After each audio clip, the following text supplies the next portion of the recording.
Hello bachon, let's read the question. The question says state Raoult's law for volatile solutes and for non-volatile solutes. So before starting the question, let us check the key concept of the question.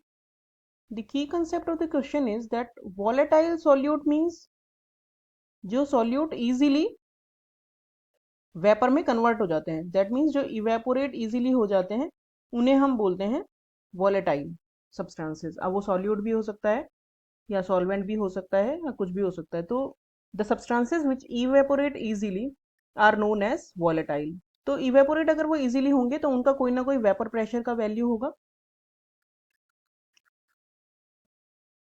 तो they have some vapour pressure. और जो non volatile solute होते हैं, non volatile solute का मतलब अब easily समझ आ रहा है कि जो सब्सटेंसेस इवेपोरेट नहीं होते हैं उन्हें हम बोलते हैं नॉन वॉलेटाइल, क्योंकि they are not converting into vapour,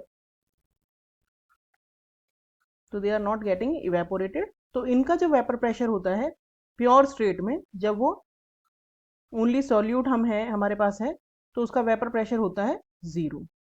तो ये है इस क्वेश्चन का की कंसेप्ट। अब हम कंप्लीट सॉल्यूशन देखते हैं, राउल्ट्स लॉ की बात करते हैं।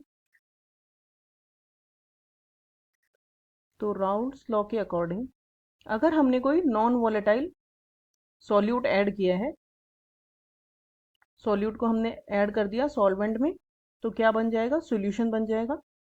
अब वो जो सॉल्यूट है वो नॉन वॉलेटाइल भी हो सकता है और वॉलेटाइल भी हो सकता है। तो हम बात कर रहे हैं जब वो नॉन वॉलेटाइल है। तो नॉन वॉलेटाइल वाले केस में क्या होगा, सपोज इसे हम ए से डिनोट करते हैं और सॉल्वेंट को बी से, तो इसका जो वेपर प्रेशर है खुद का प्योर स्टेट में वो होगा 0, और इसका कुछ भी हो सकता है वैल्यू, पी भी 0 से हम मानते हैं, और सोल्यूशन का है सपोज पी।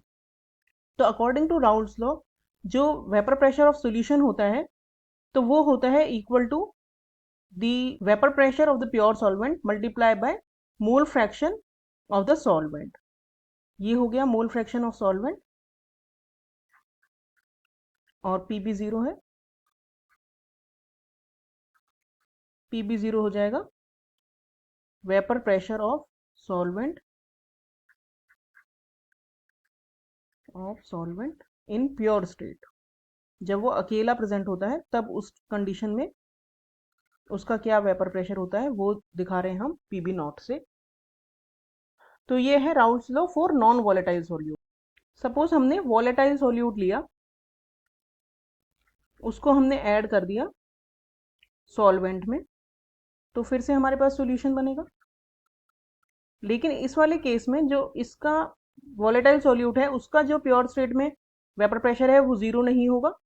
सपोज वो पी ए 0 है और इसका पी बी 0 है, और ये है सॉल्यूशन का। तो सॉल्यूशन का जो वेपर प्रेशर होगा वो होगा total of both partial pressure, that means P A 0 solute का वेपर प्रेशर मल्टीप्लाई बाय उसका मोल फ्रैक्शन प्लस सॉल्वेंट का प्योर स्टेट में वेपर प्रेशर मल्टीप्लाई बाय उसका मोल फ्रैक्शन। और जब दो कंपोनेंट से मिलके कोई भी सॉल्यूशन बनता है तो वो दोनों का मोल फ्रैक्शन मिला के होता है 1। तो that means X A plus X B is equal to 1, और हम ये भी कह सकते हैं कि X A equal to 1 minus x B. अगर इसको हम यहाँ पे पुट करें वैल्यू को, तो ये आ जाएगा 1 minus x b plus p B 0 x b, और p A 0 minus P A 0 x b plus p B 0 x B.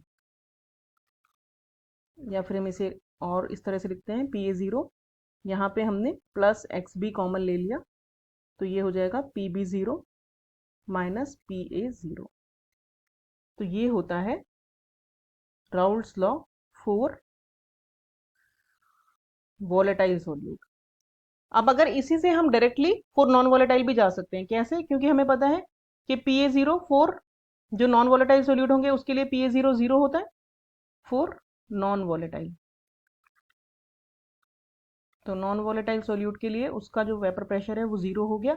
इसमें अगर हम पी ए 0 की वैल्यू 0 रखें तो P is equal to X B P B 0, जो कि हमारा था, जो हमने निकाला था इनिशियली नॉन वॉलेटाइल सॉल्यूट के लिए।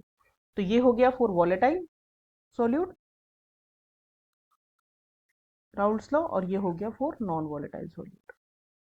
Hope you understood the solution well. Thank you.